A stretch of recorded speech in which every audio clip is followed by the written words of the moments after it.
বিশ্বনবী বললেন জুমার নামাজের 15টা সুন্নত মুখস্থ রাখতে হবে। 1 নাম্বার সুন্নত ফজরের সালাত জামাতে পড়তে হবে। 2 নাম্বার সুন্নাহ হচ্ছে আসওয়াক, মিসওয়াক করা। 3 নাম্বার হচ্ছে দুহুন, তেল মালিশ করবেন। বিশ্বনবী জাইতুনের তেল দাড়িতে, চুলে আর গায়ে দিতেন। 4 নাম্বারে আত্তিব, জুমার দিনে সুগন্ধি লাগিয়ে যাওয়া সুন্নাহ। লাগাবেন? লাগাতে রাজি আছেন?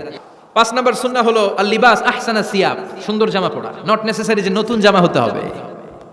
এরপরে 6 নাম্বার হলো ইকসারুস সালাহ আলান নবী, বিশ্বনবীর উপর বেশি বেশি দুরূদ পড়া।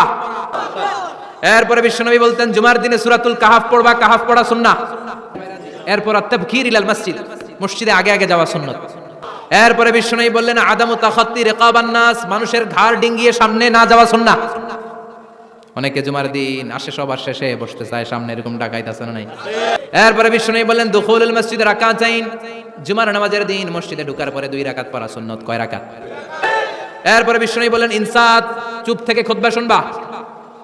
এরপরে মজার একটা কথা বিশ্বনবী বলেছেন জুমার নামাজ পড়তে যেয়ে যদি কারো ঘুম আসে জায়গা চেঞ্জ করে বসো। এরপরে বিশ্বনবী বললেন জুমার দিন দোয়া করলে কবুল হয়। জুমার দিন আসরের নামাজের পর থেকে মাগরিবের আগ পর্যন্ত, বিশেষ করে মাগরিবের আগের আধা ঘন্টা, এই সময় আল্লাহর কাছে বান্দা যদি কিছু চায় এই দোয়া আল্লাহ ফিরিয়ে দেয় না। এই 15টা সুন্নাত কালকে আমল করা যাবে তো? সবাই রাজি?